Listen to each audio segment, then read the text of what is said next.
How do we tell the difference between the ego and the spirit?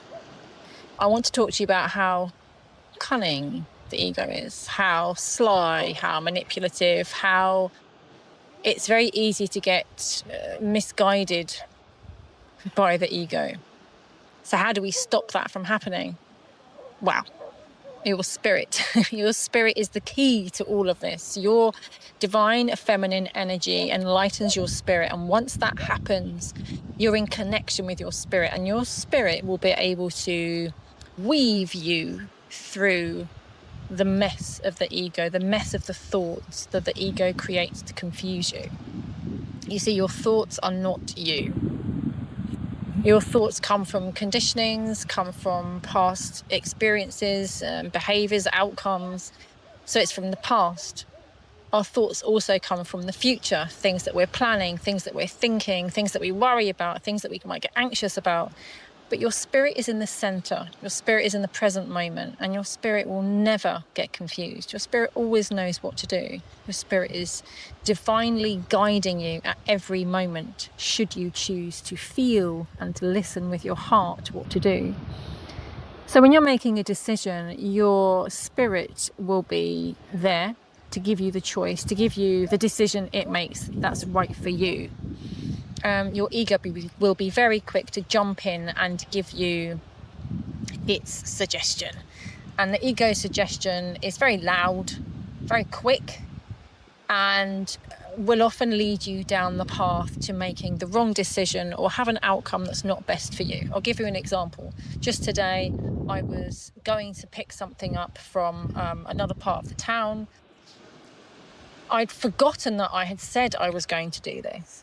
And this person reminded me, said, oh, by the way, you were going to come and pick this item up. And I thought, oh, yes, I did. And I'd made that decision last night, and last night it felt okay. Today, when I was driving home, I felt, oh God, I don't want to do that. I didn't want to do that. But I felt obliged. And this is where obligation is something that we can throw caution to the wind when we're using our spirit, because when we don't oblige ourselves and we do things because they feel right, we don't get caught up. So for example, today I went along and I went to pick up this item that I felt obliged I should because I had said I would. And the road was blocked and the traffic was blooming awful and the heat was intense. I spent 45 minutes sitting in traffic. I tried different diversions. It didn't matter what I did. I had to make U-turns, and in the end I just thought, oh, for goodness sake. I turned around and I just drove home, and I thought I should have listened to my spirit, because my spirit, no, what do you feel? Well, I felt like I really don't want to do this. Why did I feel that? Because my spirit was communicating to me throughout my being, you don't want to do that. We know you don't like sitting in traffic. We know you don't like the heat when you're sitting in the car. We know your aircon doesn't work, I want you to test this out for yourself. So when you feel what you should do, but you go against it, I want you to feel what the outcome is. So do it. Do what the ego wants you to do. Do what you should do. Do what's expected. Do what you feel obliged to do. And you'll realise that when you do things that are not your spirit speaking to you, when your ego is telling you to do something, that the outcome is always awful. The outcome is not good for you. It's not the best outcome for you. And usually what happens is the best outcome that is for you is also the best outcome for everybody else involved. Which is why we should always do what we feel is right for us. And if everybody lived by that, and we do what's right for us, we do what's right for each individual person, it has a knock-on effect to everybody else. But we always think that that's selfish. And especially as a woman, we are told that if we put ourselves first, that we're being selfish.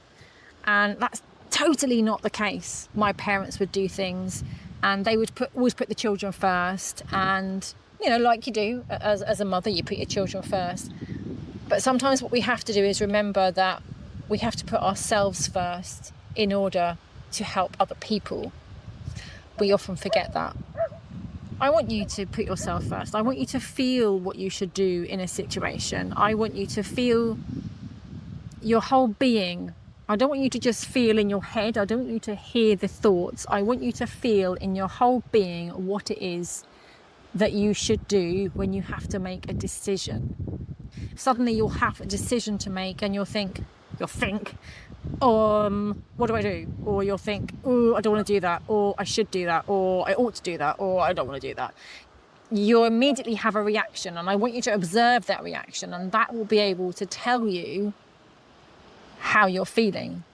But I want you to feel in your entire body, how does your body respond to that input? And it will tell you, your body will tell you, it will communicate to you in every sense of the word. So, okay, this is where we get to gut feeling. So it will tell you in every sense of the word what it doesn't want you to do. So, for example, back to my experience today, I felt it, my whole body went, ugh, my face went, ugh, my whole being communicated to me, no, don't do that. My heart is loud and clear, much, much louder and clearer than it used to be, say 10 years ago. And 10 years ago, I would doubt what I felt. So I don't want you to doubt what you feel. I want you to do what you feel. I want you to act on what you feel. And then I want you to tell me what the outcome is in the comments below, because I'd love to hear it. I want to hear other people's experiences, other women's experiences of this. Self-doubt was one of the biggest things, biggest hurdles that I had to overcome.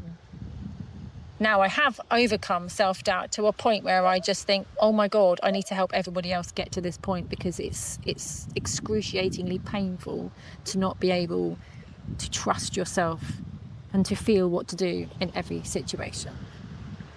If you are interested, there is a link to my course I've just started to help women on this path, and I will be there to divinely guide you every step of the way, because this is my life's purpose. And not only is it my life's purpose, it is my enjoyment. I love to help other people. I love to help other women who have suffered like I have suffered, because that time is over now. It's time to move forward. It's time to regain our place, and it's time to realize your divine feminine energy is your true potential. You are the spirit. I will see you again soon. Have the most truly wonderful day.